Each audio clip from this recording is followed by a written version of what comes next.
Thank you for having me to share Lakeside Farms with you. I have some guests that are going to share some of their experiences at Lakeside Farms. But first, I'll take you through as I told the kids, not so exciting stuff, but the numbers that are important to what we do at Lakeside Farms. So we have our main goal areas to continue to improve our achievement in language arts and math, as seen through the math test. You'll see that in a graph here in a minute.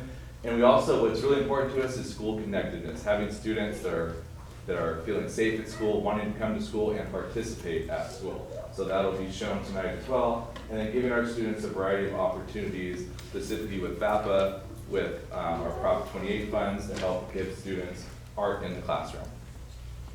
So first off, our map data. This is a trend for the last 3 years. If you look at the visual of the graph, the color changing shows, that we're kind of in the middle. We're making progress in some grades. We have a little dip, but overall as an average, we are moving up. I want to focus on what we're doing. So the bottom picture there shows our data walls. Each grade level has a magnetic board data wall. It's interactive, it moves, it's tangible, you touch it, you move it, and you really know where the students are at. And it's color coordinated to know where students are moving to and from. If they're leveling up, or if they're kind of just our fringe kids, we can really bump them up and have that conversation and tell them they're so close. So that's something that every grade level has. It's rather small in there, but if you were to come by my office, you would see it, and you'll see the interactive component to it. What I want to talk about is our current reality and where we're at. If you look on the graph, the bar graph going across on the top, that's all grades this year, but the bottom tells the story of the last 2 years. So the 23-24 school year, winter maps to our current maps, most recent test that we took. So I'm looking at the blue and the green, and if you look, you see 31% students met or exceeded last school year, but then this school year in math, we were at 40%. So that's showing growth in the winter. And then in language arts, we were also at 31% last school year in the winter, but then this year, that got brought up to 37%. And that's all tested grades. So that's actually kindergarten through 5th grade. Granted, we're in the reality of testing right now with our 3rd through 5th, but that's a pretty good correlation. So we're excited where we're going to be at the end of the month when we see those results. The story of Lakeside Farms, we have a lot of great resources. A lot of them are in the room tonight. I really want to highlight what we have going on. We have our learning loss teacher who has supported our early literacy at our school. Our community liaison, Myrna, is also in the room, really supporting that community connection and helping people feel welcome. We also have our special ed program specialist who chose to sit in the front row tonight. And also a big part of our program is having Carrie Sugget as our TOSA. She is a thought partner when it comes to looking at data. Her and I talk about where students are at and what our next steps are. And then we have our counseling team. You'll hear the students talk about them tonight. So really the whole picture of what we're doing to get students to school, feel connected, and most importantly, show what they're capable of doing. So tonight you're going to hear from different groupings of students. So I want to start off, I changed the order this afternoon, but I want to start off with 2 students who have experienced K-5 learning at Lakeside Farms. So there's some of our 5th graders who are going to promote here in a month's time. So I want to hear from them. So if Hadley and Asher could come on up, they just have a couple pieces of reflection for you. Go for it. Hello everyone, my name is Hadley and I'm a 5th grader here at Lakeside Farms Elementary.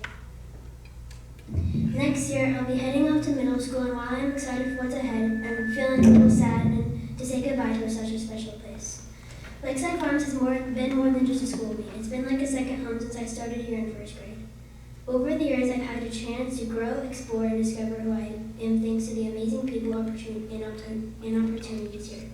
One of the things that makes our school so special is the variety of extracurricular activities we get to enjoy. From digging in gardens and singing chorus to expressing ourselves during the monthly art lessons and unforgettable field trips. There are some exciting things happening. 2 of my favorite field trips were Biztown, where we got to learn how to run a town, and El Cap at Ag Center, where we got to see animals up close and learn about our food comes from. These experiences opened my eyes to the world in new ways and made learning come alive. Each grade at Lakeside Farms has brought its own challenges and new lessons along the way. I was so lucky to have teachers who were not only smart and creative, but also kind, patient, and passionate about what they do. Every teacher I've had has brought something unique to the classroom, and each one has helped shape me into the student and person I am today. What I'll miss the most, without a doubt, are the people, the teachers, the staff, and my classmates who become my family. I am so grateful for the time at Lakeside Farms. It's such a warm, welcoming, inspiring place. I will carry everything I've learned here with me as I move on to middle school and beyond. Thank you.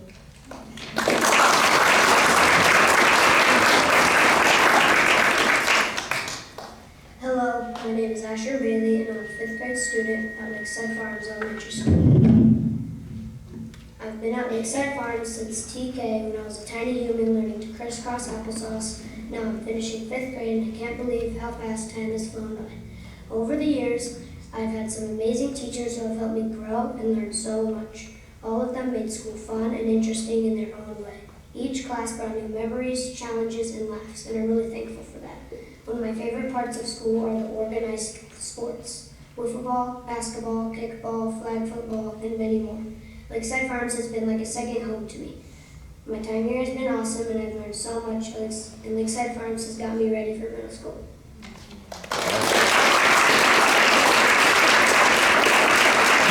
All right, thank you, Hadley and Asher. So I'd like to move on and have some of our military students are going to join us kind of for a Q&A and tell you about their experience. So guys, come on up.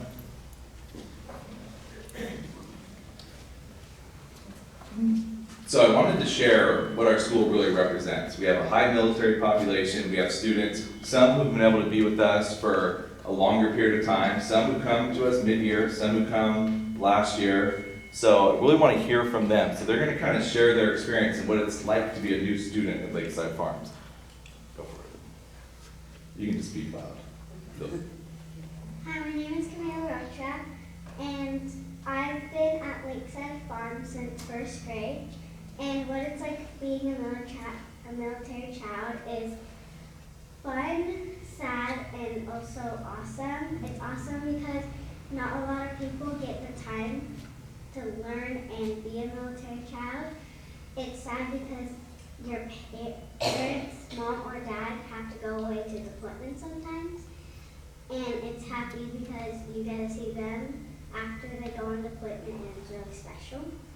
And what it's like being a new student is nervous and excited.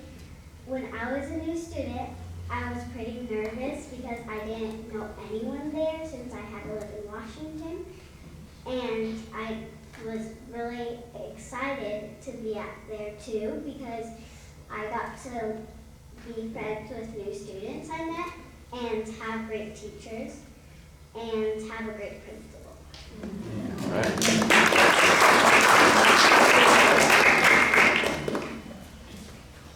So my name is Celine Karavai, and what it's like is being a military kid is it's really sad and happy because at the same time when your dad deploys, you have to sometimes move to other states and countries, and you make new friends at your new schools, and it's kind of happy because then you can learn new things and see what new teachers you have to experience. And I kind of like it here because when I was a kid, I had no friends and nothing. But when I learned, when I saw my teacher and learned more about her, I became to become friends with her and all my classmates, and everything else that came with me in Lakeside Farms. I love that. Hi, my name is David Johnson. I've been in Lakeside Farm since 1st grade. So what it's like being a military child, it's sad and awesome. The reason why it's awesome is because I get to go places I've never gone, and it's also because military, the government, it'll pay for our house, so we don't have to worry about that. And what's sad is because I don't always get to see my parents, for example, my stepdad and my dad, but it's really fun being a military child because I get to see a counselor, and I like Lakeside Farms because it'll support me more than my last school. So tell us about the counselor, because that's an important piece. Miss Angela, she'll usually talk to us like about feelings and like what you did, and if your parents are going to on deployment, and I really appreciate that because I don't always get to talk about that or have time for that. All right, thank you, David.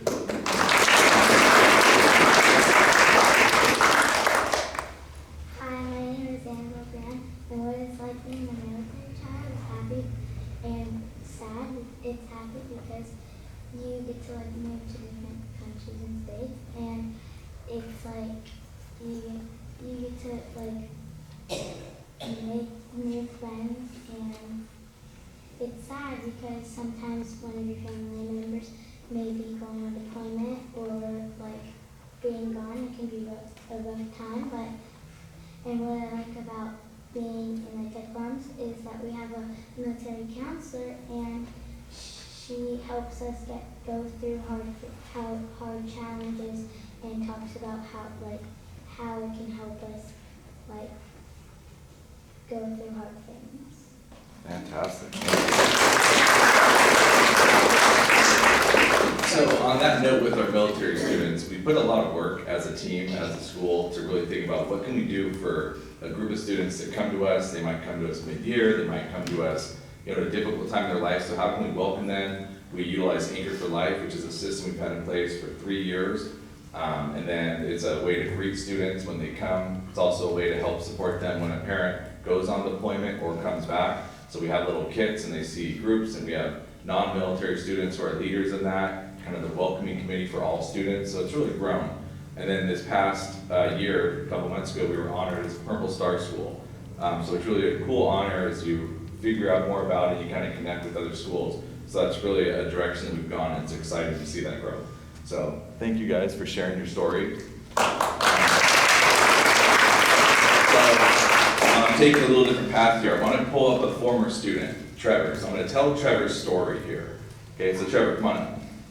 So Trevor's a sixth grader. He has moved on, he's at TDS, and Trevor came to Lakeside Farms as a kindergartner. I got to meet him in kindergarten my first year at Lakeside Farms, and really got to know him and watch him grow. So he came to us, and he was in the most restrictive environment. His home school was Lakeview. Sorry, Tiger, we have a cougar over here who's done really well. But he didn't get to go to his home school, but he was at Lakeside Farms, and he found success. He found connections with peers, he found connections with staff, and he really excelled. He got the help he needed in the small special day class in mild mod, and then as the years went on, as you got on up through 4th and 5th, he spent a lot of time in Gen Ed. And he was mainstream like about 50% of his time throughout 5th grade, and was very successful in that program. And the story continues in 6th grade, where I'm very proud to say that he's an honor roll student, so that's one thing that he's achieved.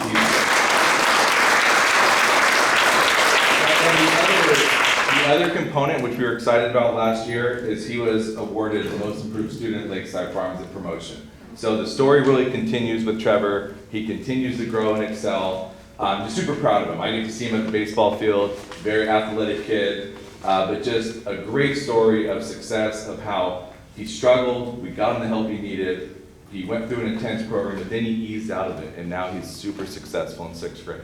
So just an awesome story. So I just wanted to share that. So our last little piece here is just going through our PBIS model. We have our Friday assemblies. We go through what it means to be responsible, to overcome obstacles, actions matter, and how we respect others. So here's just a student-created video that went out to all students. Hey Cougars, my name is Luke Perry, and I'm an Anchor for Life. This week we'll be working on the A in ROAR for Actions Matter. Being accountable means making good choices when it's hard. With state testing coming up, actions do matter. What does it mean to be accountable? Being accountable means taking responsibility for what you do, like being ready for school, trying your best, and owning your mistakes. Hey Cougars, when it comes time to test, our actions can really make a difference. Here are some tips for our fellow Cougars to help you stay on track and feel confident. Make sure to get a good night's sleep before the test. Eat a healthy, good breakfast so you'll focus during the test. Take your time to read each question so you don't make silly mistakes. Use scratch paper to double check your work and thoughts. Ask questions before the test if you are confused about anything. Double check your work so you don't miss any questions. Get some exercise so you feel refreshed before the test. Hi Cougars, our quote of the week is, life is for participating, not spectating. Remember Cougars, actions matter, especially when it comes to doing your best. You got this. We are Lakeside Farms! Roar!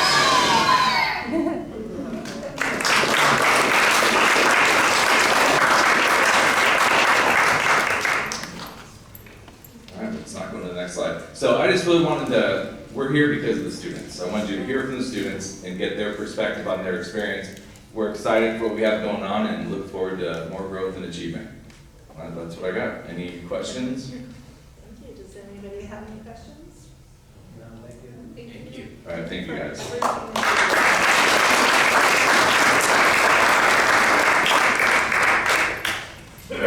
With that, we're going to move on to trustee reports. Clerk Bennett. Nothing for me. Okay. Trustee Hayes. Yes, oh my gosh. We have very hot mics today. It's so hot. I think we're good, okay. Well, I just want to thank everybody for being here, and I want to thank all the volunteers from the district who participate in the rodeo every year and help support the Stadium Association. It's a fantastic organization for our community and for our kids, so thank you for doing that. And then I also believe it's Teacher Appreciation Week, is that correct? So teachers, thank you for all your hard work, particularly during testing. It is a crazy time, so we appreciate all the work that you guys are doing, so thank you for that. That's all from me. Thank you. Trustee Casper. It's been an exciting time with the Western Days Parade. I've seen the floats with the children, our children, families, and our band, marching bands, and just all kind of really neat things from our district that participated in the Western Days Parade. Also, saw a lot of kids at the rodeo. I was there on Sunday. It was a lot of families, a lot of kids, and hey, Mr. K, that type of thing. We had the Junior Olympics, which is always my favorite to be involved in. That was last week, and I want to shout out to the schools that were represented there, their hard work, and also the LCAP students who were so professional, and they help out with the organization, so that was really nice. Teacher recognition, we thank all our teachers. You're valuable, you're very important. We entrust you with our greatest treasure, that's our students and our families. And also we had the recognition and barbecue at Dream Academy, and that was kind of fun to participate in that and be involved in that. So that's it. The year is winding down really quick. The graduation and promotions are coming up. We will be there, and we will launch these kids off to their next level. Thank you. Thank you. Vice President Ellingson. I also want to say thank you to all of our teachers. It's been really fun to hear about all of the ways that the schools are celebrating Teacher Appreciation Week. And we've had a really busy month with the superintendent search, rodeo, the Western Days Parade. But the two things that stick out to me were the Junior Olympics. I got to hand out ribbons this year, and that was really fun to be up there and doing that. It was very cold, which surprised me. And then also, I just wanted to do another shout out to our own Natalie, who received an award for at the Honoring Our Own Awards ceremony. So congratulations, Natalie. It was really great. And she had a big, huge support staff or support group around her. So it was really wonderful to see all of the people that turned out to support her. And then we have band concerts and promotions up next, so lots of stuff still happening. There has been a lot of things going on. I've been out and about at a lot of items. Congratulations, Natalie, on your award. Rhonda and I attended the Excellence in Biliteracy Award and were able to honor Emily Okerlund, so that was nice to be able to honor her as well.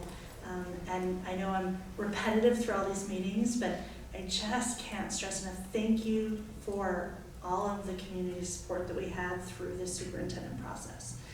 All of the survey responses, all of the community inputs, our panelists that were willing to serve. We truly appreciate all of it because it helped us gain such a good sense of what the community was looking for and made our job a whole lot easier. So thank you for that. So that's my report. So moving on, we move to public comment. This is the opportunity for anyone to speak on items on our agenda. Do we have any speakers? We do not. Okay. Well, that moves us on to our first action item. So approval is requested of the employment agreement for the superintendent between the governing board of Lakeside Union School District and Mr. Scott Gergens for the 2025-2028. The agreement is a 3-year agreement which includes an annual salary of $247,261 for 2025 to 2026, a 2% increase to the superintendent's annual salary following a satisfactory evaluation effective July 1st each subsequent year, 24 days of vacation and 12 days of sick leave, ACSA membership dues and participation in the Superintendent Academy, a $500 per month automobile and mileage stipend, $600 a month expense stipend, and the same health and welfare benefits as certificated management employees.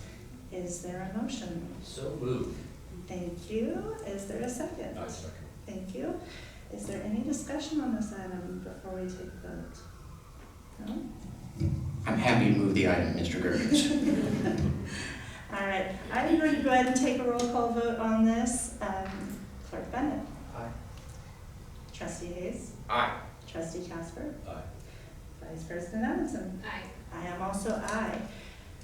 I want to welcome you, Mr. Gergens, back to LUSD. Thank you. We are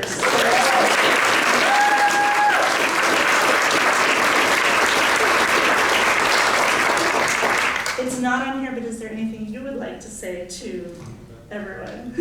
I'm very appreciative of the opportunity. Even though there's size 17, huge shoes to fill with Dr. Taylor, and I intend on hitting the ground running. And again, thank you all for the opportunity. Very excited to be back in Lakeside. Thank you. We're very excited to have you. All right, so we are going to move on to our presentations and recognitions. So we will start with, I'm going to turn number 1 over to Dr. Taylor for our Employees of the Year. Okay, we want to congratulate all of our Employees of the Year, and we selected 2 to represent the district as they moved forward. So my first one is our classified Employee of the Year, Mary Ann. I'm going to mess this up, I know it. Ibargwin? Saldana. She is our classified Employee of the Year in recognition of her unwavering dedication and exceptional service to our English learners, foster youth, and families in need. She's one of our liaisons, so that you know that. Mary Ann plays a critical role in ensuring that our most vulnerable students receive the support they need to thrive. She works tirelessly to connect families with essential resources, helping to remove barriers to student success. Her efforts to reduce chronic absenteeism have had a direct and positive impact on our campus, ensuring that students are present, engaged, and supported. In addition to her work with attendance and family support, Mary Ann serves at 2 of the largest sites in our district for foster and homeless youth, demonstrating a deep commitment to advocacy and care. She also excels in supporting EL families, administering the LPAC assessment to our students, and working closely with our PK to strengthen parent engagement and student achievement. Mary Ann's dedication, hard work, and compassion make her an invaluable member of our school community, and we appreciate her service to our community. That was written by Dr. Leslie Hardiman.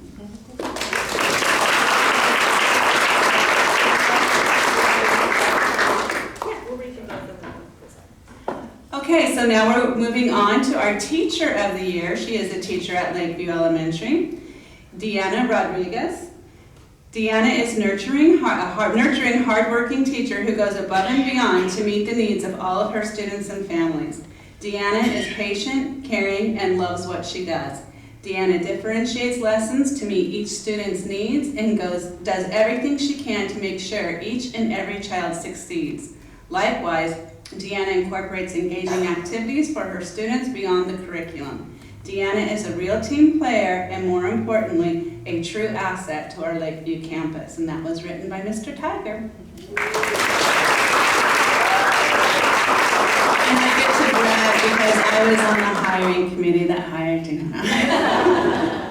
Okay, if you both would come forward, we'll give you your plaques and get pictures. So we need the board to come forward up here. Yes, everybody. All y'all. Come on up. There's yours. Wait, no, that's not. I have yours. Do Marianne first. Yeah.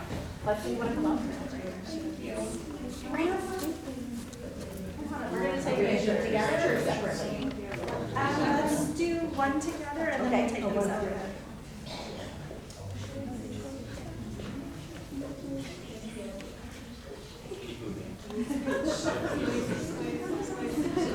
Right. Okay, 1, 2, 3. Okay. Can we do one with each of you? Yep. Perfect. Stay close. Stay close. 1, 2, 3. All right. All right, come on in.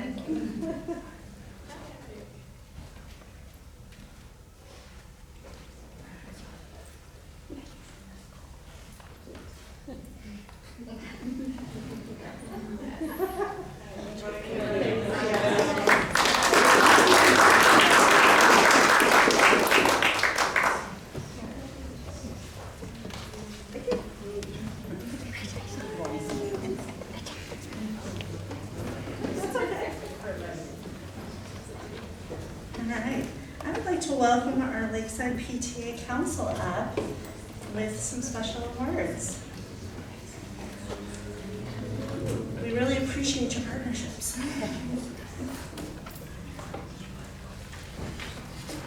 I'll be in the back. I'd like to introduce our board members for the Lakeside Council, Crystal Grosvenor and David Rogers, and I'm Twyla Godley. And we're here tonight to recognize a couple of people from through our Lakeside Council.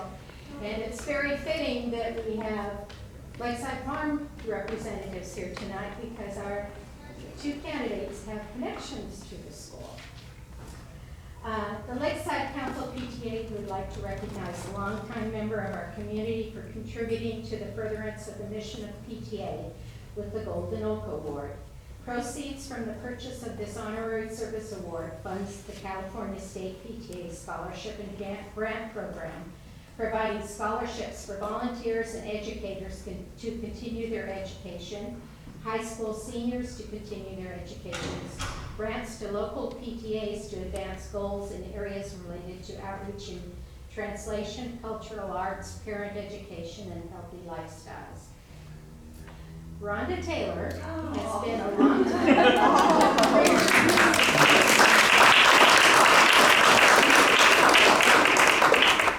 She has had a long time career here in Lakeside School District, beginning as a substitute teacher in 1992. She taught in classrooms at Lakeview and Lakeside Farms, vice principal at LMS, principal at Lakeview, principal on special assignment, developing the process to integrate technology into the teaching of the curriculum.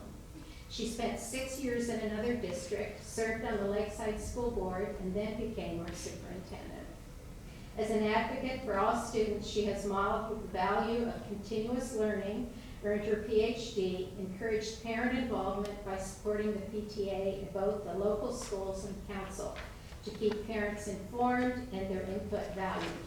During this long career, she has supported the community by her involvement with the Chamber of Commerce, Women's Club, Historical Society, and Stadium Association.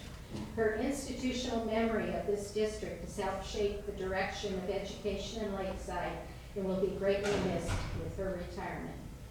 Rhonda, the Lakeside School District would like to thank you for your advocacy for the children of Lakeside by presenting you with this PTA Golden Oak Award. By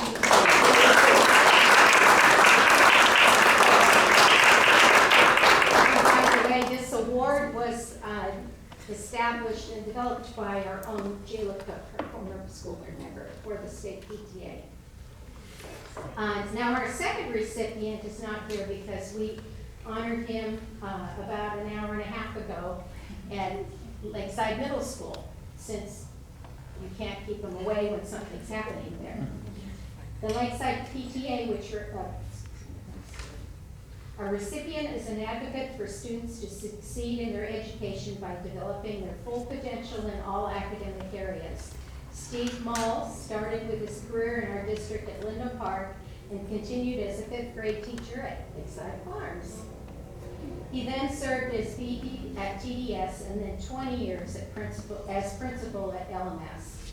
With his focus on science, he started the school garden at Lakeside Farms.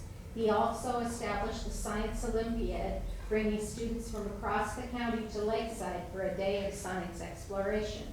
The agricultural program and alignment of science curriculum with the high schools also started under his leadership.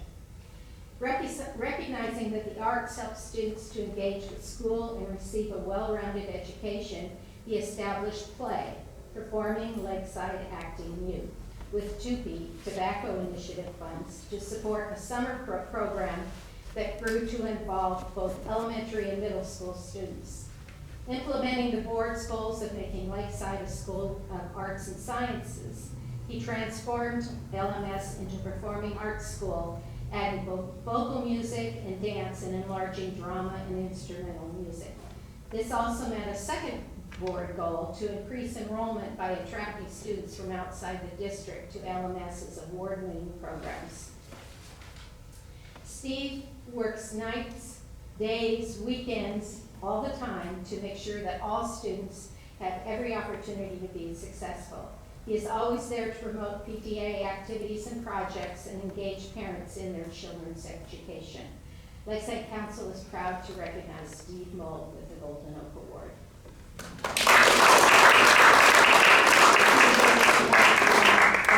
Their show choir performance earlier this evening. So thank you very much. Thank you. Thank you. Yes.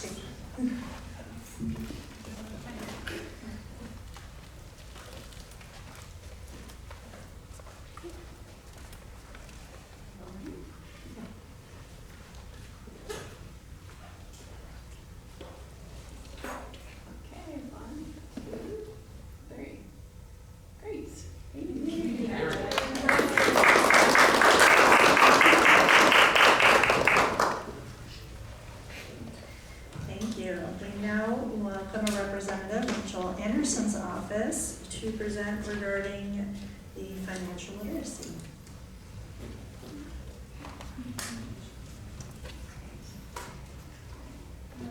Good evening, everyone. My name is Leslie Lopez. I'm a representative here on behalf of District 2 Supervisor Joel Anderson.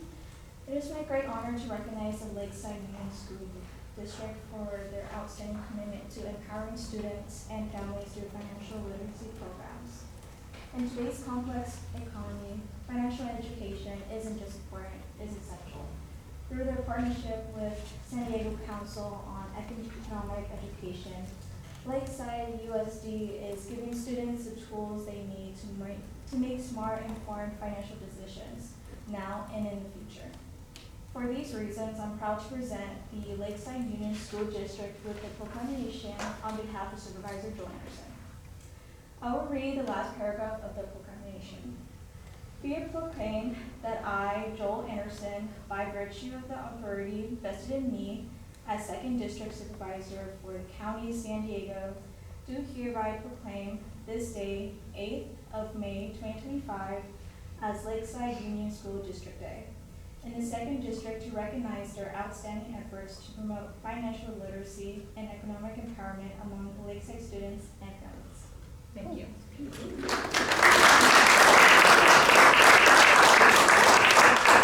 Picture. It's going to be picture day, guys. It would not. Come on, ladies. Did you really have? No. I was going to say that's the first time.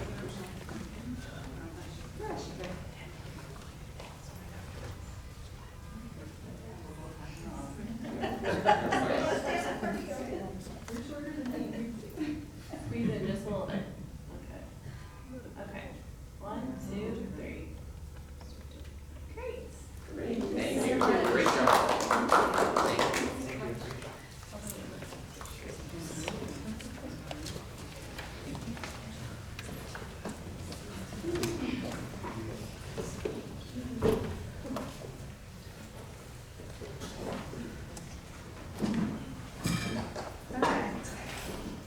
And now welcome Dr. Clark and Dr. Fernandez to present an update on our special education and pupil services. Madam Chair, Yes. may I open that door? Absolutely. It is very warm in here.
Good evening, thank you very much. I'm excited to share some information and all the work that we've been doing in special education with all of you this year.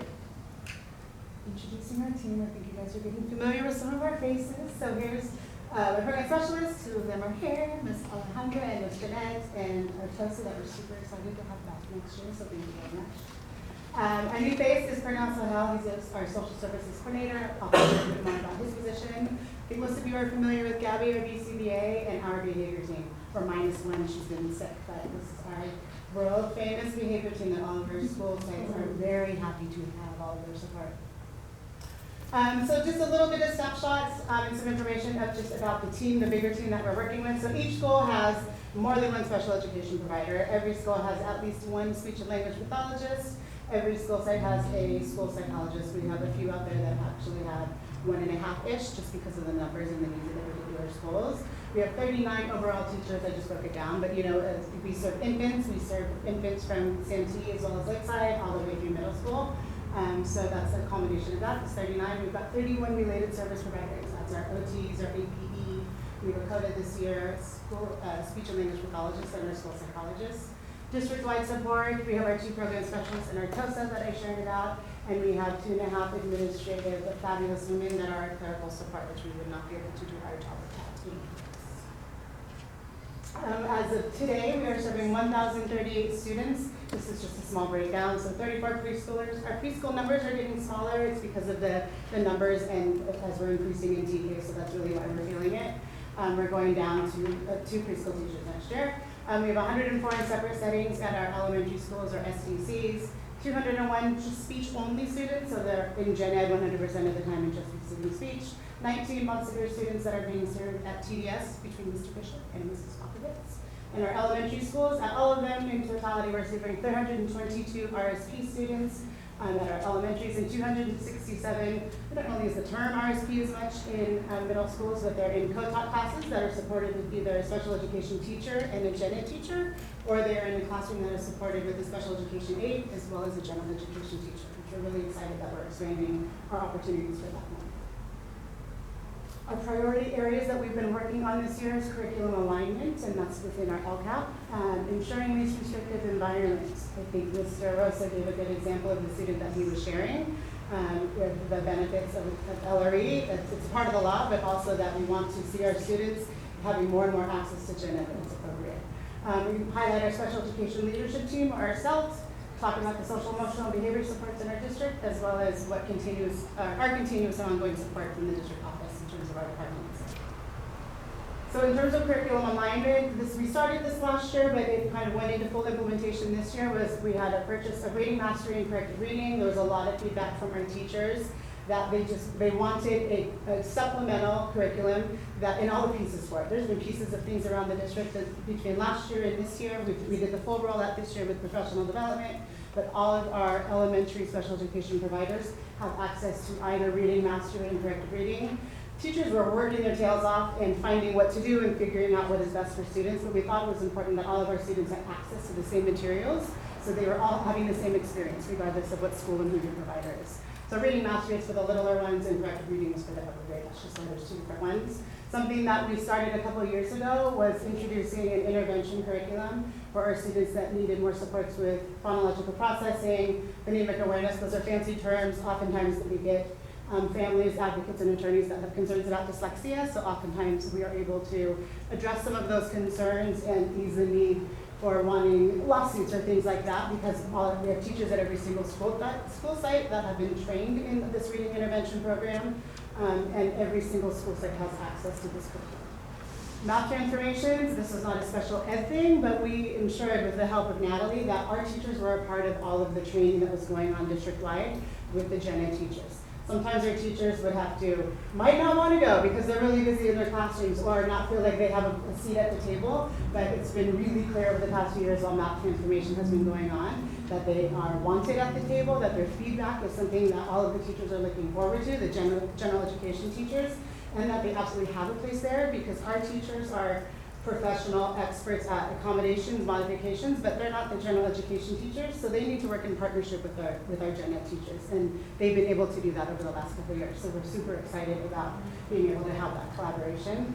And then letters is something that I know you guys are familiar with, but it was ensured in the LCAP, and again, another priority that Natalie did was ensuring that at least 20% of teachers had to volunteer to do this, but that 20% of the seats were set aside for special education teachers. Between the two cohorts, we've had 12 teachers. Things have happened along the way with both sides, as gen ed and special ed, but 12 teachers that have committed and will have completed cohort 1 and cohort 2. So we're super excited that they're getting a specific science of reading training. This is our next priority area, which is ensuring LRE. So one important piece is preschool. I believe you guys are aware, but CD is monitoring us because of LRE in general. But we have too many students that are in a separate setting in preschool. It's not that Lakeside wants to keep them in separate classes. The majority of the reasons is just because of logistics. There's not a lot of space at our comprehensive sites, as you guys know, to open up separate preschools or to open up more preschool programs at the comprehensive sites. So they're all focused at the lead preschool. So that in turn affected special ed and affected the amount of students and where they go if they need services, because there's not a lot of opportunity, there's just not a lot of space. So that is one piece that we're trying to figure out ways around because we can't create a building just for preschool. So something that we've been doing in the past couple of years to try to be creative is that we're buying seats in our tuition-based preschool. So we're working hand in hand with Robin, and we are paying to ensure that our students have that opportunity to be in tuition-based but still receive special education support. We're paying for their seats in that tuition-based program, so they're getting opportunities to be with their gen ed peers in preschool, but also being able to receive the special education supports, which in turn helps us in terms of data purposes and reporting for least restrictive environment, because they're being served the majority of the time in the general education preschool program. What we are super excited about that we started this spring is we're calling it a preschool inclusive play group.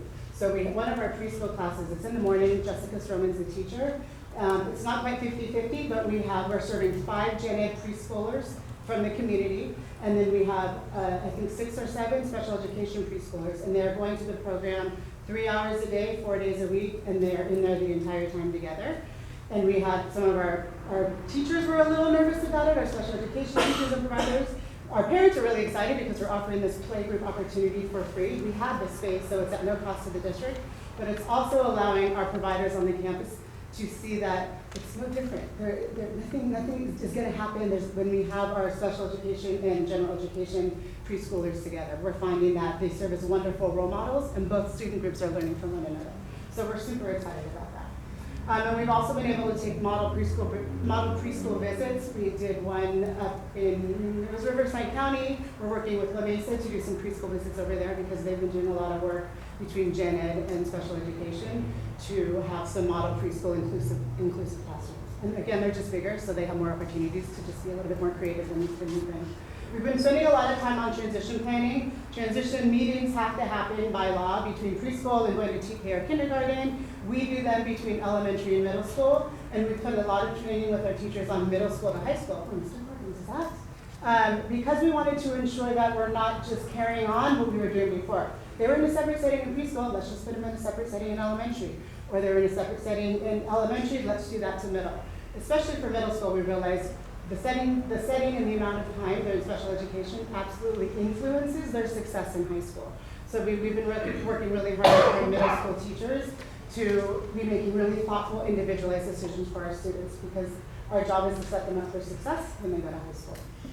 And part of it too is the assistant principal at APAP reached out to me at the beginning of the year wanting to develop this partnership. So she's come out, she's done a training for all of our middle school special education providers, just explaining what it looks like in high school and the impact of some of the programs that we offer and what that might look like in high school, because it looks different. Because we want our students to be able to get diplomas. We don't want to hold them back because they've been in separate settings for too long and they just haven't been a party to some of this wonderful learning that's happening.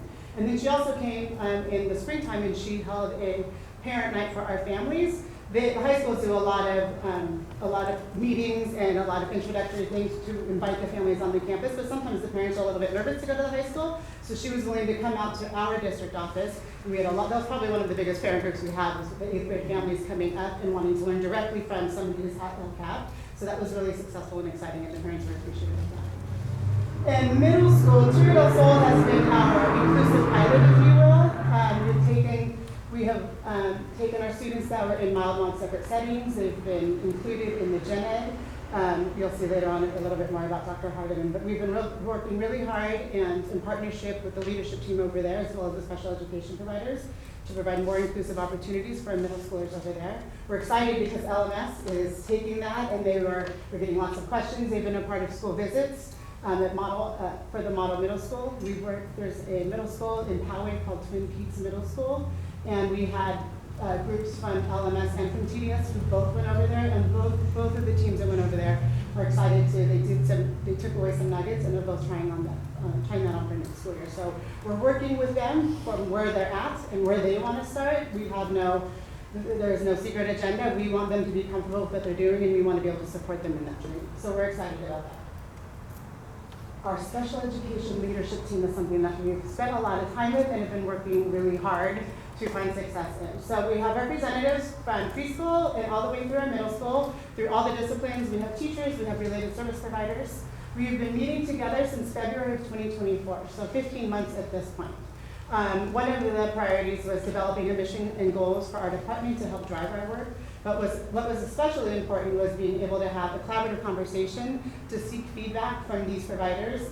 Especially important, I'm new to the district, I'm newish still. We have our new leadership team, and we have a lot of people that have a lot of history with the district and have many, many years of experience. So we wanted to honor that, and we wanted to utilize this group as problem solving, to bring concerns to the group, to get their feedback, starting new priorities. We want to use them to be able to get questions answered. If you guys are having these questions, I'm sure the larger group are going to have these questions. So those are things we've been working through, as well as developing the mission and goals to drive all the work that we're doing. We want it to be focused, and we want all of the staff that are in special education to understand our why, so it doesn't seem like it's random. So with the help of this group, we're able to be much more strategic in our efforts.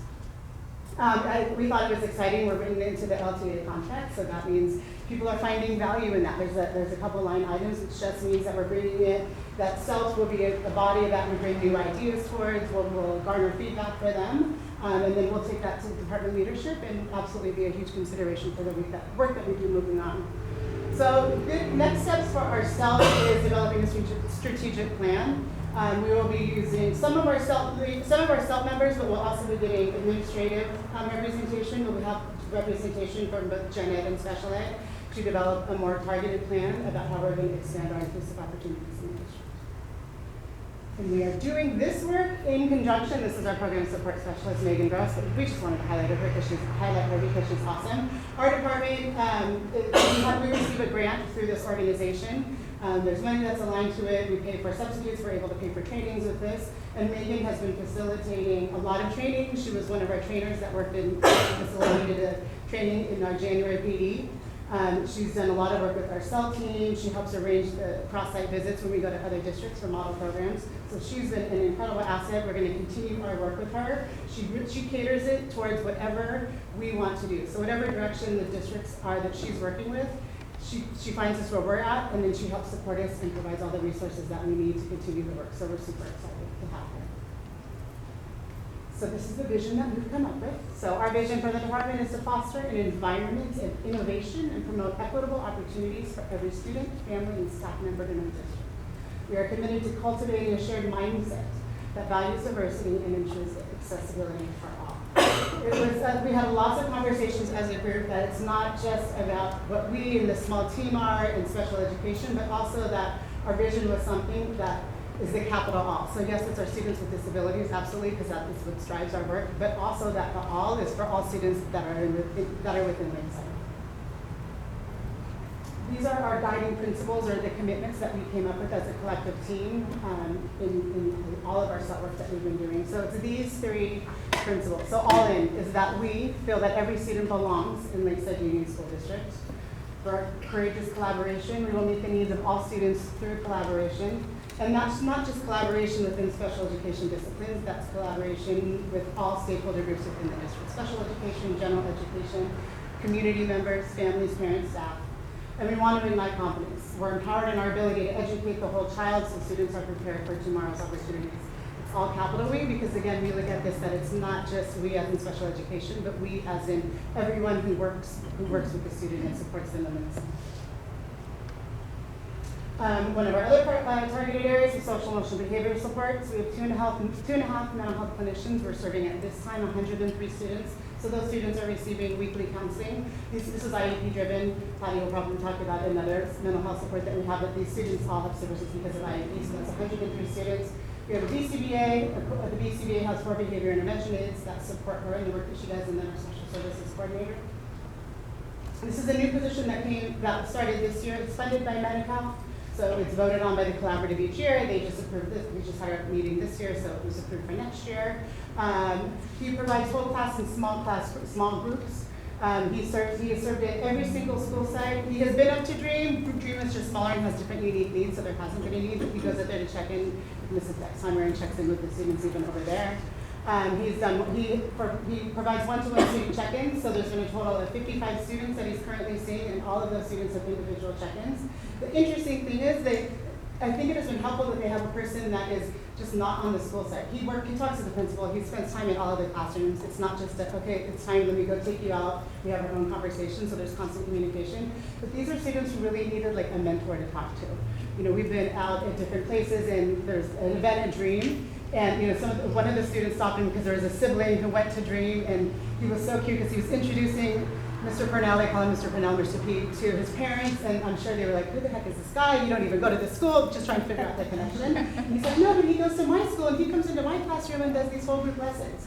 So I just think it's exciting because there's been a lot of conversation about it. He started off just trying to introduce himself and kind of get in there, and now he serves gen ed and special ed students. Gen ed teachers are emailing him like, hey, I've heard about your lessons. Can you come into my classroom and do whole group lessons with 30 students? And he, okay, I'll do that. And he just agrees to that. And so that's just, it's not taking away from what anybody else is doing. Oftentimes he's working in partnership with the school counselor, with the school psychologist, but he also will go in there on his own, talk to the teacher, figure out what the needs are, and just get down to business and carry on 4 to 6 week groups in the classroom. He provides parent coaching on visits, gets bus passes, especially knocking on the doors and helping community liaisons and working with Patty's team. Like the kiddo's not coming to school, what can we do? Shocking, we have some parents that are just ghosting us out there. So she's not shy to knock on the doors and to figure out what can we do to support you and your family. And then we have our amazing behavior team and Ms. Gabby. She provides direct support as well to both special education and general education students. She is an absolute lifesaver in terms of providing professional development. She does district-wide training. She does school site-specific trainings. Principals will just reach out to her to say, hey, can you come in here and do this? We could do it together. She'll do it on her own. She trains classroom teams all the time and does an incredible amount of individual training, oftentimes specific for a parent and specific for a teacher. They will come in and they will do coaching. Our ultimate goal is to build capacity amongst the site teams and the classroom teams so we can pull out of the cases, but we know that there's some tough cases out there, so they've been hanging on to them. And they go in, kind of like we go in when nobody wants to be in, so they absolutely will do that. And they also do proactive support. So it's not that they have individual students in so many for the 4 teams, but when they're not doing individual support because of IEP needs or because of immediate crisis needs, then they're out there, they've got walkies on their hips. Every single school site gets support from one of the behavior intervention aides throughout the week. Some just get more depending on the needs of the schools. Everything is referral driven. Every single school has done referrals this year to the team, and it's all grade levels. It's preschoolers all the way through middle schools. Of course, the work looks different between a middle schooler and a preschooler, but it doesn't matter because everybody needs support. We've had 30 referrals this year, and those are just the ones that are doing our formal referral form. Oftentimes, they're on the campus, they pull her aside, and they're just picking her brain, and then oftentimes plans are developed or she's spoken to needs.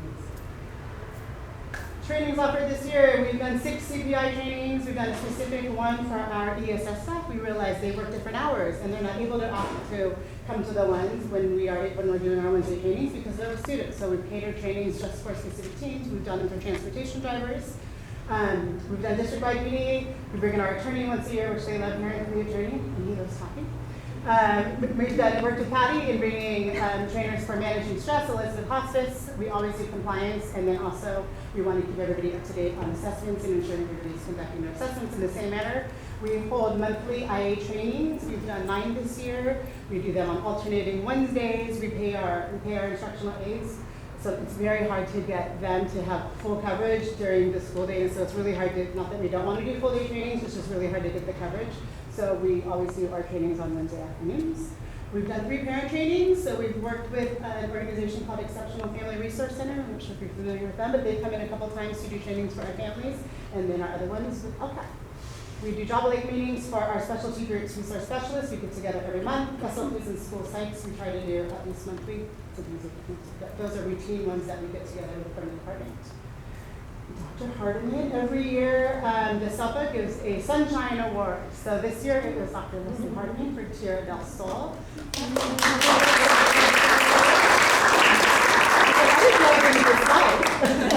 So we're super excited, and we just wanted to highlight her for her work, her collaborative nature, her wanting to accept help, her wanting to ask questions, her feeling comfortable to do that, her trying on things and pushing her teams to be a little bit uncomfortable. And she doesn't shy away from that because she knows it's best for kids. So we're excited to honor her there, and that's what we're doing. And this is what we do for the students. And you guys are out at the school sites all the time, so just highlighting our students. This is us. We still have fun together. Our Danielle Stein, I think you guys are familiar with her. She was our DO employee over here, and that's us on the right-hand side. But the one at the bottom is a recruitment table. We went to the CASHA conference. Since I've been here, and historically, it's been really hard to recruit speech paths. And every year, we've been able to hire some more, but yet we still have to rely on agencies. And agency folks are really expensive, and it's always better if we have our own staff. So this year, as of right now, we have been able to staff our 3 positions. So I'm very hopeful, as long as nobody leaves or hits the lottery, that we'll be fully staffed with speech paths, which is very exciting because I don't know when the last time that has happened. So our sites are fully staffed finally. So that's just something exciting about outreach. We're really close to the but that is us. So does anybody have any questions? No? Thank you very much.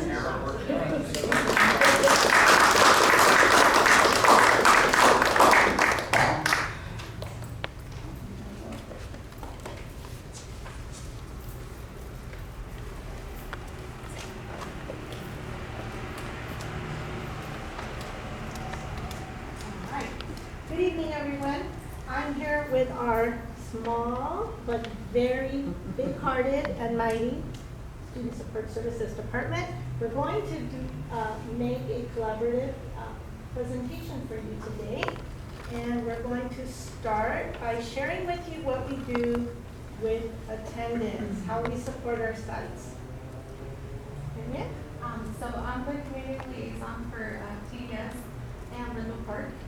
But each of us were assigned to 2 or more, Renee has quite a few, sites to collaborate with. So we go into the site, we've created attendance teams, which we support the site. That includes the counselor, our attendance clerk, our admin, and find ways of how we can get students like to school, how we can outreach. We use school status attend to do communication for the parents, to track our chronic, sorry, I'm a little nervous. Yeah, absenteeism. So proud. And that's what we do. That's a lot, right? And we not only do this at one site, we do this at 2 sites. Yes, we do it for 2 sites. We make house visits. We work with Purnell. He supports us in that sometimes. We make calls. We send letters. We also at TDS I try to make it a point to actually talk to the students. Because like, hey, what's going on? And they're a little bit older. They're able to communicate like, these are the things that are going on, and I'm able to help them like just try to find the right support for them.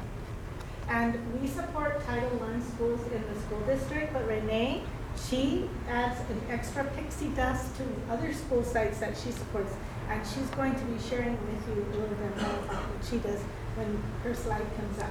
So as you can see here, each of our schools has a site intervention team. Our community liaisons fit into the site's team, and they bring value to those conversations. We meet every week, every Wednesday, except for the last Wednesday of the month. And when we do that, we come together with Purnell and we triage cases. So we're talking about the 1% of the cases where the school site has done everything under the sun, and still they are not seeing that student at school. So that's where we come in and we put our thinking hats on. As a result of their very diligent hard work, together with the site teams, we focused on English learner student attendance this year. And right now we're at 93.5% as of today. So that's 1% over where we were last year. So this is our outcome focus. We're really zeroing in on this special population of students. So let's keep it going and continue the work that we're doing. Our school district holds school safety meetings together with our safety partners, fire department, sheriffs, traffic, parks and rec, you name it. So what we do at these meetings is we address the questions that our principals have. And we also use it as a medium to talk about safety matters that our safety partners want to discuss with us. Those meetings have been very fruitful, and next year we plan on continuing them. We also have a partnership with a company that provides us a canine that is trained in detecting contraband. And by that, imagine going to the airport and you see a dog walking around sniffing things that don't belong in an airport. The dog is doing the same thing at our school sites. Our perception is that it's making our campuses be safer, and we've had great response to the dogs identifying things that shouldn't be there, such as aspirin, such as things that would not be of instructional nature at any school. And we're going to share with you now about our engagement efforts, and Renee is going to be highlighting that. This is our 3rd year having the PK Institute, which is where we invited families from the district to come, and they worked on assisting their children with literacy. We graduated a lot more this year. This is our biggest year by far that we've had parent involvement. Before we had a couple parents, 5, 6 parents. Now I think we have 25 parents that were there. The good thing about it was there was an English room for the English-speaking families, and then there was a Spanish room where the instruction was in Spanish. And also, we know that the community liaisons are engaging families, so they help recruit for school site council, for ELAC, all of the parent committees that we are required to have so that we are engaging our families and giving us input. And we just could not do this without them being out there on the front line, rallying the parents and inviting them and making them feel welcome. Also, I'd like to add that they participate in the evenings when we've been having these programs, so it really helps build trust with our families. This year, we took a special focus on wellness, not only of our students, but also of our staff. Through several partnerships that we have, including our partnership with Evernorth, Viva, and Elizabeth Hospice, we were able to have bi-monthly wellness professional development sessions. Many departments were able to participate in these sessions. It wasn't just us. And one example is on the picture up there where we actually had a retreat at the Viva Resource Center. And our favorite session was what? The dance fitness. One of our participants said that was by far the best professional development we had ever brought. And that was Medina. So we look forward to continuing that. And altogether, we had about 200 participants who received youth mental health first aid training in the summer and also during PD days. And that was a collaboration with SPED, with the transportation department, with lots of people. Health, yes. And also, we're looking forward to offering it once again this July. So we have a little pot of money that we use to compensate our employees who come in on their off time to learn about youth mental health. And we have Midna, who's going to share how else we support our families. Hi. So at Lemoncrest, we with the help with a school counselor. So we are in a partnership with Feeding San Diego. So with this collaboration, we're serving families directly, and we have the food pantry twice a month. We started with once a month, now we have it twice, and the families, the impact that this been having, like, it's amazing just to see it delivered directly, because it has helped to build trust with them, to build like stronger relationships, to engage them, and just increase how much they are getting involved, like in general in the school, by doing this type of collaboration. So it's big. Yes, and also the work that they're doing through the food insecurity program and lots of other connections that they're making is helping us find out when we have a family that is experiencing hardship. This is a big thing, right? Lots of people think, well, you know, that was long ago and far away. No, we have many families who are losing their housing. We have many families who don't have transportation to get their children to school. Our amazing liaisons engage these families to find out what's going on. Before we had our liaisons, and we had only one person doing that, we had a very small number of families who were identified as McKinney-Vento, which is a term that is used to describe the program that protects children who are in transition. But today, I'm so excited to share that we have a rocket high number of identified families who are McKinney-Vento and who we serve with a lot of love and compassion. And they are the heart of what we do every single day. When they're at their schools, they're able to talk to the staff so that they know which child, which family is struggling.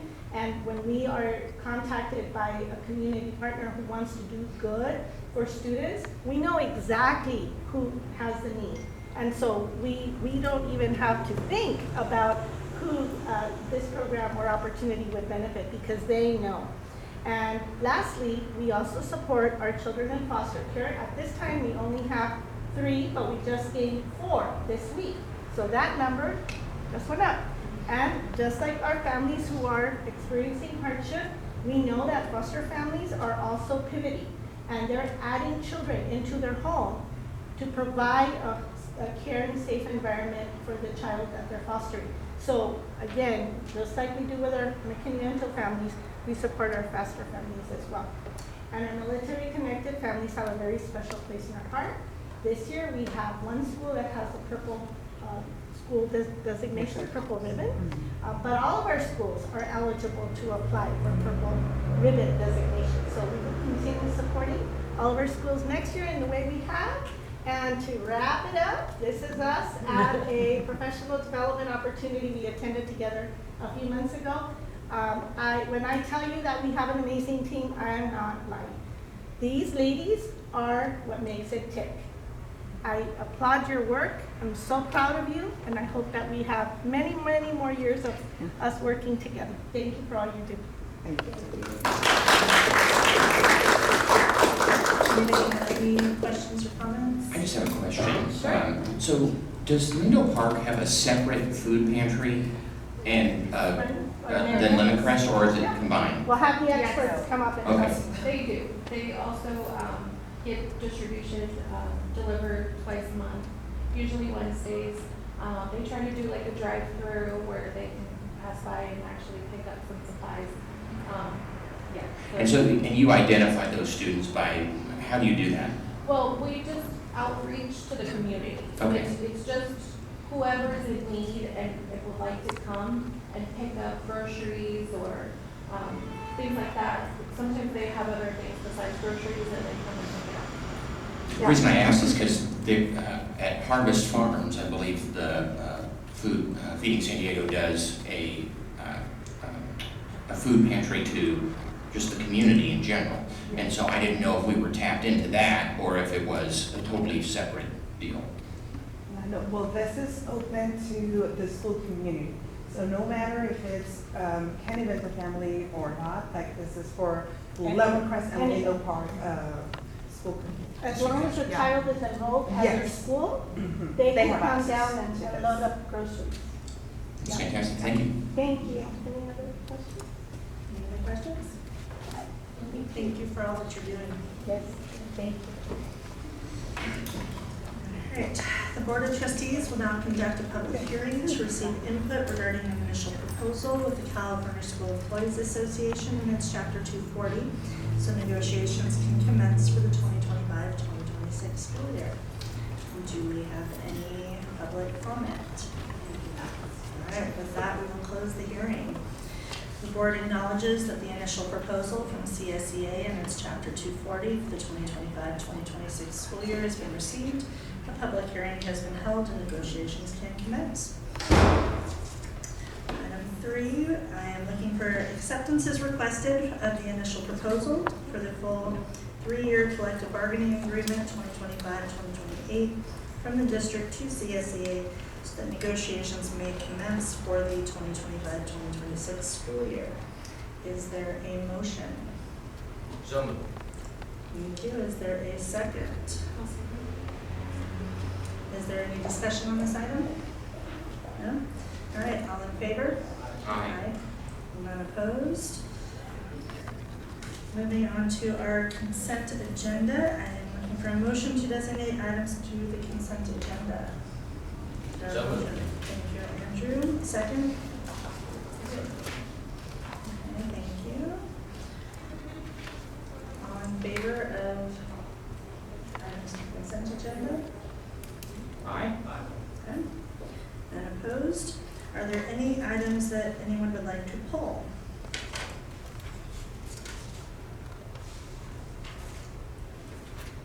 I'm going to pull up number 3.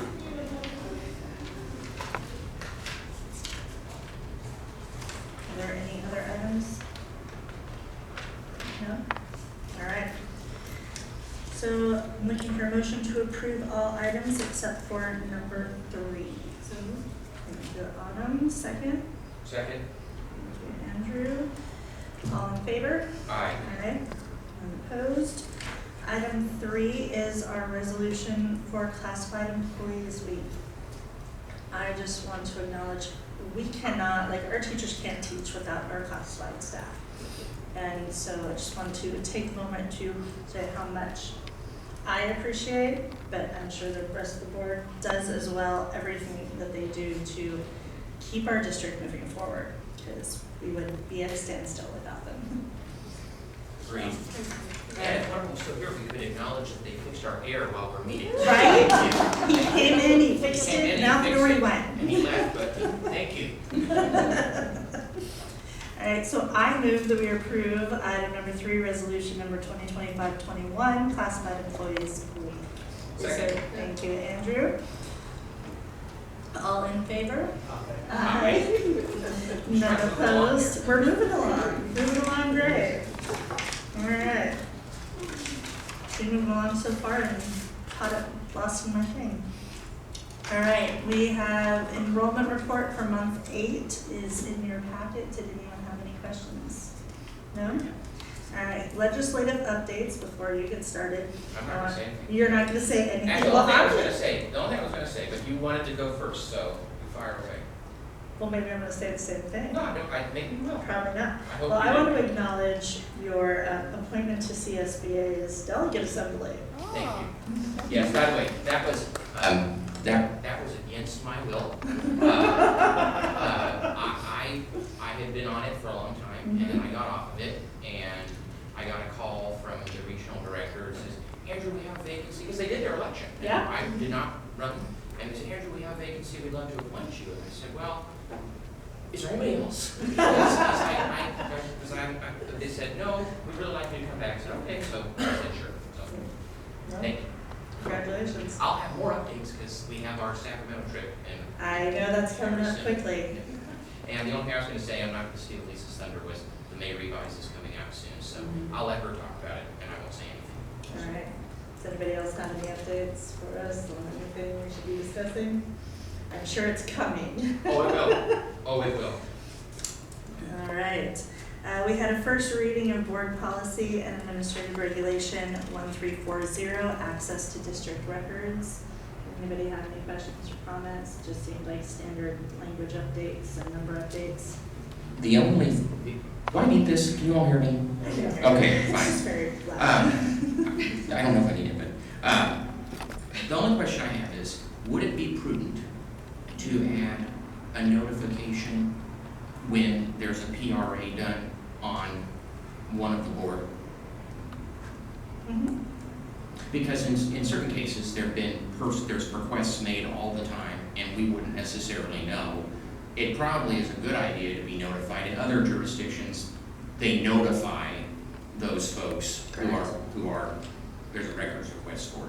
So, and I say that only because that's what other agencies do. Mm-hmm. So I don't know if it'd be prudent, not married to it, just a thought.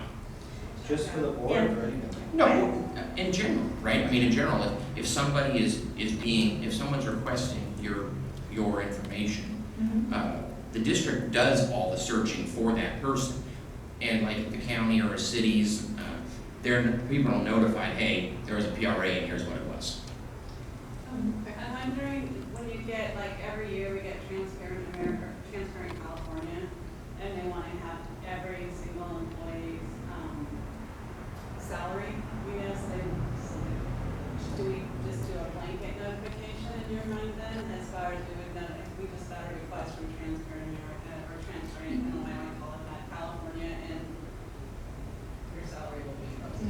That it happens. I mean, I know that in cities, when there's a request about a specific person, they're notified that that's what happened. Okay. I think we look at language that we could add then, and then bring it back for a second reading next month. Because we have 2 meetings, so we'll bring it back for the first meeting in June. And like I say, it's no great shakes. I just thought, well. I think it's a great idea. And I think it would help not just us, but everyone else too. Yeah, because I mean, how many folks know that their salary is being requested? I mean, not that there's anything they can do about it. It's the law. But the point is that I just think transparency is important. Will it be all PRAs or just not notifications? Well, I think, like for example, like somebody says, oh, I want all art pictures in the district. Well, no, you're not going to notify anybody for that. But I mean, if somebody says, hey, I want Jim Dobson's emails, Jim Dobson should be notified, hey, dude, your emails are being looked through. Does that make sense? That's my assessment. That's my thought. And we can hone in on the language, I guess, and maybe get legal counsel's advice. Yeah. But Well, maybe it's just if it's an individual, not a general. A blanket. yeah, I think if it's an individual, but if it's a blanket, if it's blanket, We get a lot. We know on. Right. A lot. I'm sure. But it would be instructive to know, like if it's, we want Jim's emails, Jim should be notified. I'm not saying that we need to know about Jim being notified. I'm saying that Jim should know that Jim's under scrutiny. Let's get legal. I think we just get legal counsel gives advice. good. Is Carrie Strong here? I do not see her today. And David Myers, we know, is not able to be here because their meetings are at the same time as our meeting. So we do miss him, as always. Lisa Davis, you're up. Okay. I have a lot to report. We'll be attending the school services. It's a webinar, so we won't have to go anywhere for the May revise. Governor hasn't came out, but it's interesting that the COLA has been, we've been notified that the COLA's been set, so it's 2.3. I don't know if the governor's going to change anything because he does have that right to potentially change it, but I couldn't have that. So, and STRS and PERS rates have been set. STRS stayed the same. PERS went down a teeny tiny bit from what was projected, but other than that, we're just find out more. The May revise in next May. That'll come out during the webinar? He'll, I mean, it's still, he's gonna come back, propose now, make some changes probably from the January budget proposal.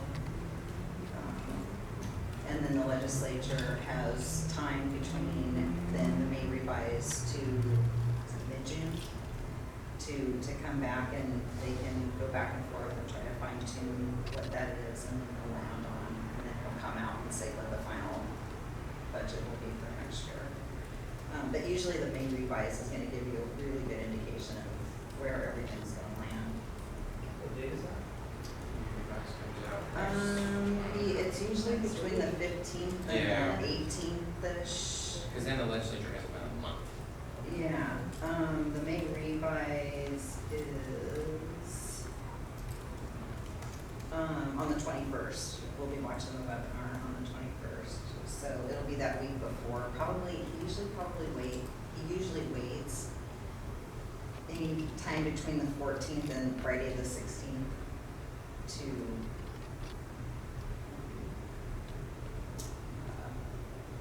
tell everyone what his proposal is or what the changes are and stuff. So it'll be interesting, kind of patiently waiting to see. We've already been here in our district, Samantha's already been meeting with all the departments and sites, just trying to shore up and get as much as she can in the system for the adopted budget. I know she just met today on the LCAP to get that because they go through alignment. So we're trying to get things. We've been working on enrollment projections and staffing. And, so the good news is with TK, man, those kiddos are coming out of the woodworks. So from our enrollment this year, we'll probably be up about 58, 60 students next year. And really, it's due to the TK kiddos that are coming in. So it's good, but it also has its problematic issues with the teeny tinies and stuff, but we work through it. It's fine. And so it's good news. And we just finished our audit for our preliminary audit. Things are looking pretty good. So the auditors left last week after being here a week, and so far they said everything looks good. We're happy with that. We were really curious, one thing to note, we were really curious to see how everything shook out, because if you will recall, Dream tried on a different attendance approach with the independent study. And so it looks like what we're doing is working in the auditor's eyes. And also, I just ran an analysis and looked at Brooks' ADA from last year to this year. Last year was about 95, this year it's sitting right at 98. So, I know. So hopefully we'll start rolling out Leslie Lee. We had a meeting with Leslie. She's really interested in looking at that model for middle school. And if it pans out and works for middle school, think it would be fantastic, because the learning loss for the kids, there wouldn't be any. So, super excited about that. That's it. Thank you. It's also wonderful to be able to celebrate not only Teachers Week, but we also have classified, and we also have nurses. So tremendous group of folks working collaboratively together. Wonderful to have our LVN support the Junior Olympics on Saturday and be able to provide a first aid station every year with that. And just really moving ahead with wonderful folks in the assignment for next year and the processing following the contract regarding teachers and staffing all the positions. And the recruitment is looking outstanding for our TK positions and those opportunities where we need new staff. So lots of good news, great people, and really solid work underway getting ready for next year. Thank you.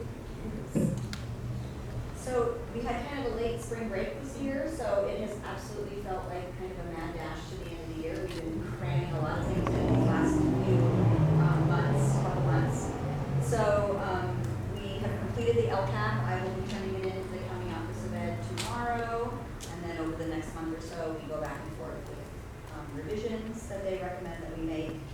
Our report card pilot is coming to an end this year, so year one was a lot of committee meetings with teachers from across the district, every grade level, TK through 5th grade, not middle school, represented. We came up with a new format. We currently have a standards-based report card. We're going to continue to have a standards-based report card, but we've simplified it in a lot of ways. And then this year, we had subcommittees that worked on different parts of the report card. So we added to the report card some teacher guidance materials that are also standards-based, some parent guidance materials that they'll get with the report card that kind of helps them to interpret the report card. We had a special education committee that looked at, do we want a different report card for our students that are in separate settings, but we decided we're actually going to go with the same report card for all students, which I'm really excited about. So we have about 15 teachers that are going to do what we're calling a mini pilot at the end of the year, which means that they're each going to choose 3 to 5 students to complete the new report card. So they're going to, as far as the parents are going to see, their kids are going to get the regular report card that everyone else gets, but then the teacher is going to try it on for size with a few kids and then give us feedback. So we will be rolling out that new report card next year. I will be bringing it to the board as an informational item in June. We have just completed LPAC testing and then rolled immediately into CAS testing. But before I talk about CAS testing, because I want to show you a couple things, we just decided to open a 5th TK class next year. So we have been monitoring the interest in TK very closely, having communication with families about enrollment. Our goal has been to get every single student who resides within the Lakeside School District and wants TK into TK, and then also still then enroll students from outside the district who also want to come in to some of our programs. So 20 kiddos per class, that's 100 extra kids we'll have next year. We're going from 9 classes to 14 TK classes, so very exciting. And then as far as CAS is concerned, we are in full swing with the CAS across the district. I've told you all this before, but it's a cool thing that we do in this district where at the first week that a school is administering the CAS, we have staff from Ed Services and the tech department who deploy to the school site just to be there to make sure that everyone's getting logged in, everything is working well. That was a really big deal after COVID because everyone was kind of rusty on getting the CAS. Now it's been very much smooth sailing, but we're still just doing that so that everyone has that little added security that there's going to be someone on site to help if something comes up. And then our school sites have been doing a really good job doing what I would call CAS pipe with our students, just getting them ready for the test and knowing how important the test is, how they need to do their best. So I'm going to highlight Lindo Park tonight because I just think that they've done a really cool, a really good job of talking with all of their students and preparing them for the cast. So this is a picture of a third grade classroom with all kinds of things on the door that say, you know, show that test who's boss, take control of the test, trust yourself, you know more than you think. And then they had students kind of say what they're going to do to prepare for the test. So some of the handwriting is hard to read, so I wrote what they say. So I will pay attention to the question and look for bold and key words. I will not be absent. I will use my brain to stay focused on the test. I will take my time, be on time, won't be absent, and will do everything. And I am going to use my brain and not give up. So just trying to get kids in that mindset of, yes, it's a test. Nobody loves a test, but it's a really important test, and we're going to do our very best. And so we also have a little highlight video that the cooks did for us about the park.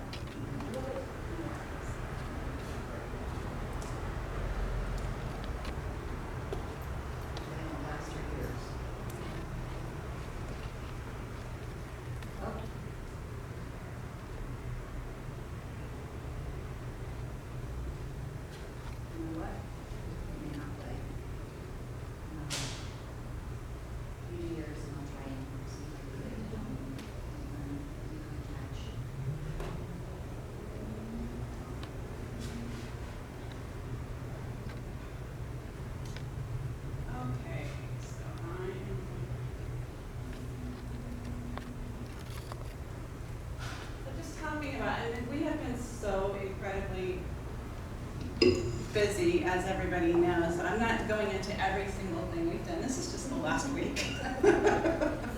And so we had our PTA Art Reflections contest. And so we have some winners from there. So I want to shout out Addison Cassidy for photography. Olivia Brunetto from Lakeview. Addison is from Riverview. Olivia Brunetto is from Lakeview, and so she won for literature. Xander Boyd from Lakeside Farms for visual arts, and Reese England from Lakeside Middle School for a music piece that, I don't know if it's a he or she, that child submitted.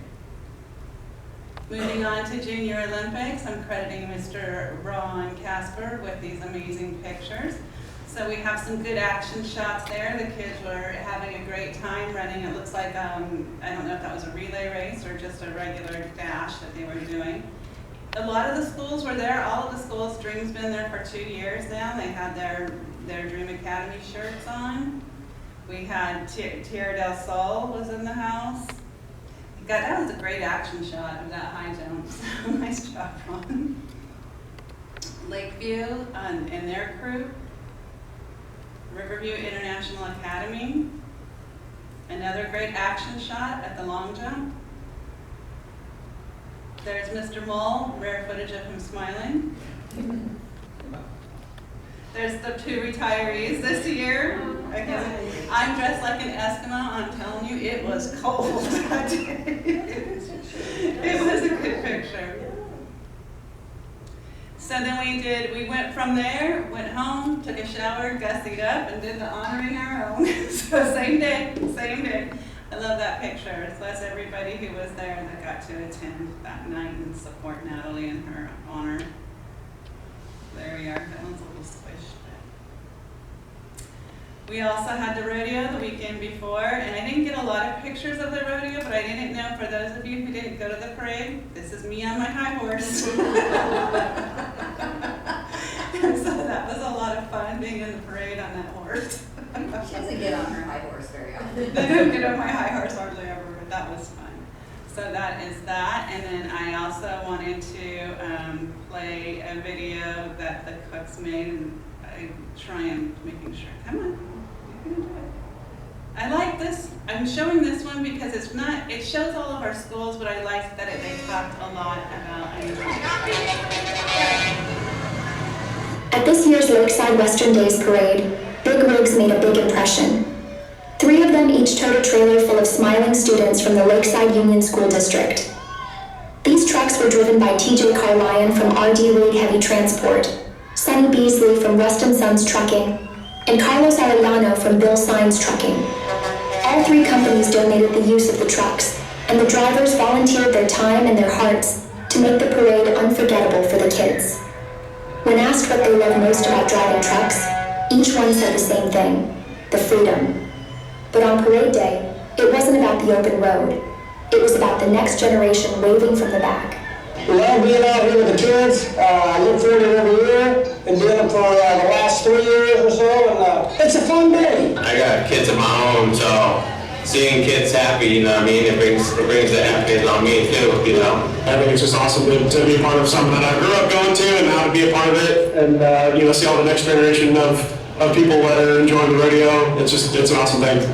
To every truck driver, thank you for all you deliver each day and for giving kids a memory that will last a lifetime.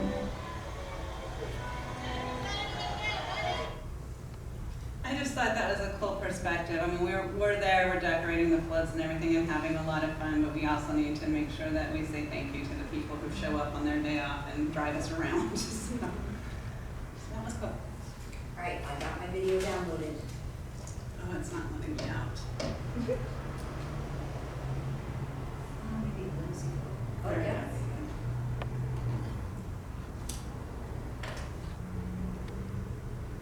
Oh, geez.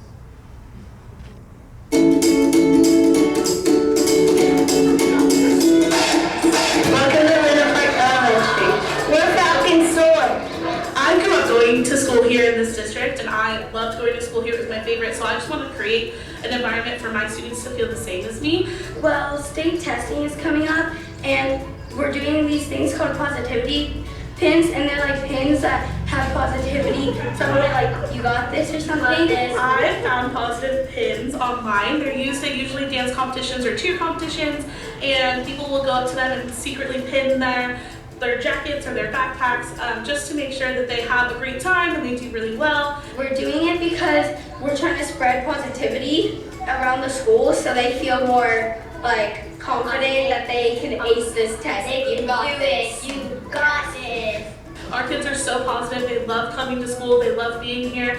Our teachers make learning so much fun. Yes, we love it.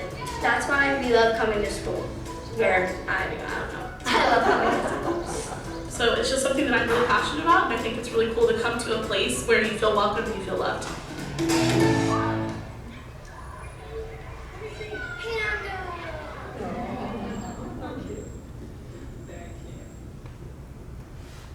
You get the last word. I know, this time you did.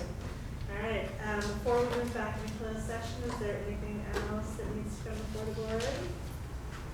All right, with that, we're going to take a brief recess though. We'd like to get some pictures with you, and then we'll move into closed session.